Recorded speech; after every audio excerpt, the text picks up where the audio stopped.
Hello traders, this is John Kicklighter, Chief Strategist for DailyFX.com. Over the past few weeks we've done strategy videos that have covered things like interest rate expectations, impact on currency, relationships to risk trends, looking at different time frames, and setting up trades scenarios that don't necessarily trigger unless you see actual confirmation, whether it be technical, fundamental, or market conditions, or even a mixture of all three. Now, what I want to do is put that once again into action for a particular currency pair. And this is the most liquid currency pair in the FX market, and that's the EURUSD. Now, the EURUSD has a different view depending on where you're what time frame you're looking at, but this is actually a daily chart. We're going to stay on the daily chart for this particular video, and I want to look at this in terms of the potential for breakouts. Now, there's actually a potential for breakouts on three different time frames. We could look at this on an intraday basis, maybe a 4-hour chart, and then on a daily chart, and then on a weekly or monthly chart, and we'd see different breakouts.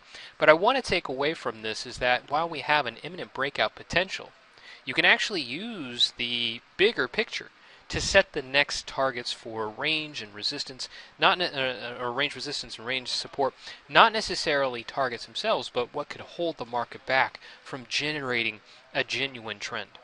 And this is once again going back to the concept that we spoke about last week, where if you want to force a breakout of a meaningful technical level or reverse a major trend, you need to have a more convincing fundamental backdrop, more commitment, more conviction than you would otherwise. All right? So let's take a quick look at the EURUSD. Over the past week, we've seen congestion on this pair pretty tight between 137.75 down to, I would say, 136.75 just to be even. All right? That's 100 pips worth of range. Now, this is a relatively tight range, and conditions would necessarily say that this is a good candidate for a breakout. Now, it's a good practice to have a scenario for a bullish break and a bearish break. You don't necessarily have to trade both of them. You can have a bias, and if you see that bias take shape, you can trade it.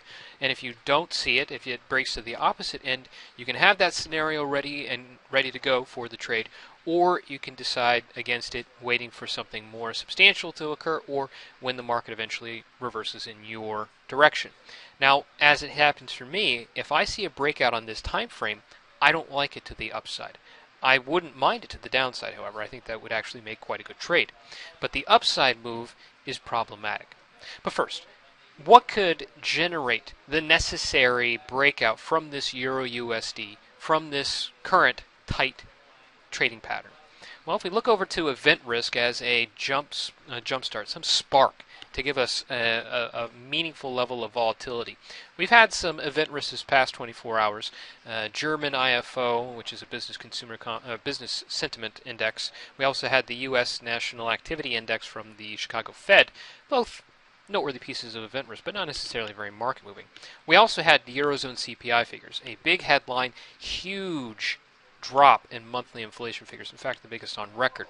But this data was not necessarily market moving, nor was the bigger picture data, where we were talking about or the bigger picture news, where we were talking about the Italian government change, where the new prime minister has been confirmed by the Senate just this morning, or Troika returning to Greece, or Spain receiving an upgrade on its credit rating. Right, these were a number of big-ticket items over the weekend that really did not spill over into meaningful short-term volatility. All right, big themes, not necessarily immediate price action. So what we need is something that is more conducive to that short-term volatility. Now we can look for the docket over the upcoming 24 to 48 hours. Some noteworthy event risk: U.S. consumer confidence, noteworthy. The German GDP figures, which is the details where we see where growth actually came from, noteworthy. EU economic forecast for the winter, noteworthy. We even get into event risk over the coming session, or Wednesday's session. You have some Fed speakers, you have some second-tier indicators, but nothing necessarily that would scream breakout potential. That doesn't really come for me until we get into the Thursday German employment figures, as well as Yellen testifying on Thursday, and then, of course, Friday's CPI unemployment combination. This is the CPI estimate for February, more timely, and the unemployment rate, which is the essentially the good combination for the ECB's unspoken but implicit dual mandate, similar to what the Fed does, similar to what the Bank of England does. So there's some noteworthy event risk, but nothing that we would really hitch our horse to suggest that we have a breakout coming. Now we could always look to the more traditional route, a risk-based move. The S&P 500 did make a move above 1850. The EURUSD didn't decide to make a similar move itself. If we want to look for an individual-based move for the US dollar and base it on risk trends, we need to stir volatility. Either volatility, and this is the FX volatility index, needs to break to the downside, or it needs to see a substantial rebound. Enough amplitude on volatility to stir the US dollar would be good for a short-term Euro-USD break. It wouldn't necessarily fuel the next step up. And that's where we have to move to the higher time frame. So we have this break here. All right, the break potential of this range. But then, where do we go from there? We have a rising wedge formation into this descending wedge formation. So this is a bigger wedge and a smaller wedge within it. So if we had to break to the upside of this 37.75, let's say, we would run up into this trend line, this large wedge resistance, and this range resistance up about 138, 138.50, and then it becomes a much more difficult task to accomplish follow-through. So the bullish requirement, all right, the push, the fundamental juice to get this market moving would be much more significant. It have to be very substantial.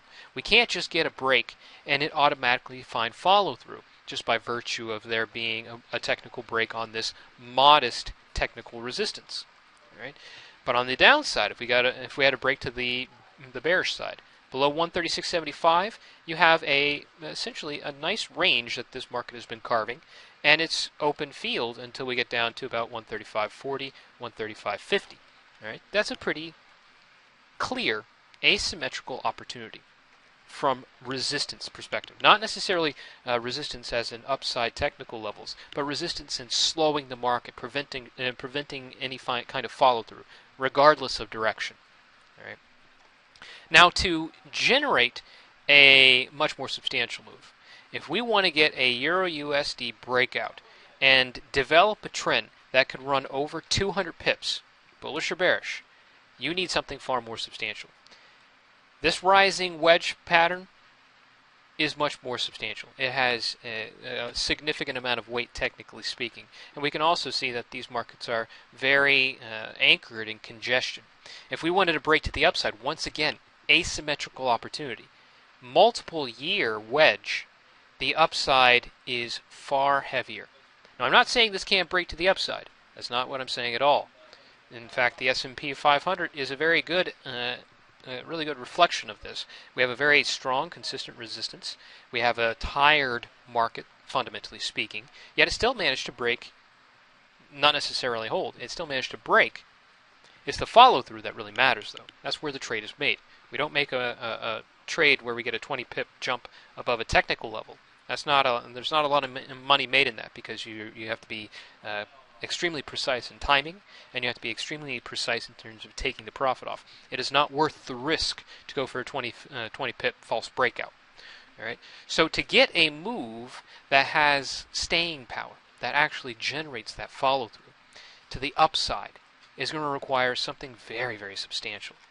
Now, we could potentially get it if the market, let's say, starts to believe that the taper is no longer a meaningful concern, or more likely, or more influentially, if the taper was put on pause. That's unlikely to happen, however, and that's going to be very difficult to generate. That would be a big dollar sell-off item. We could also get something that really truly charges the euro, and it's very difficult to get those kind of circumstances. A rate hike, that's not going to happen. A sudden improvement of the financial backdrop of the region, unlikely to happen.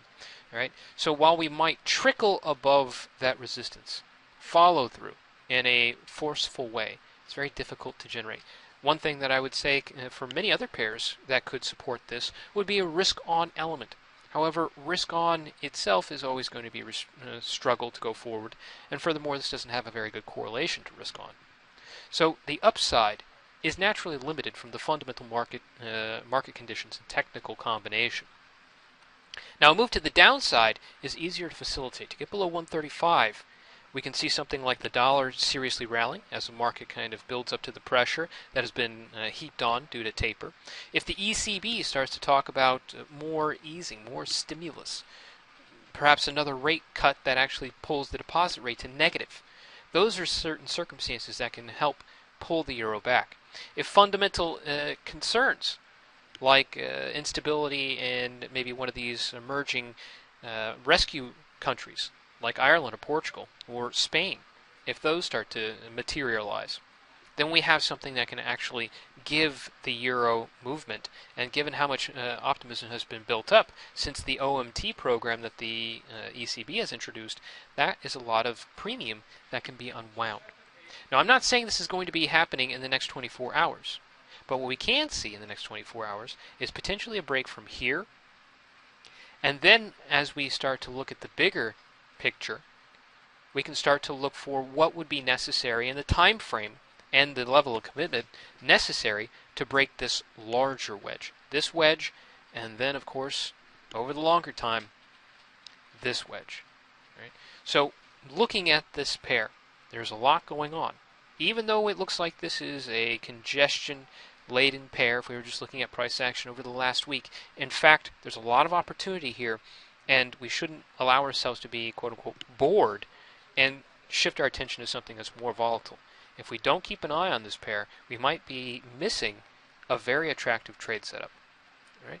So hopefully this is a pair that you keep an eye on at all times. It's the most liquid and most traded, and it does, while recently having a little bit of congestion, give a lot of trade opportunities over time.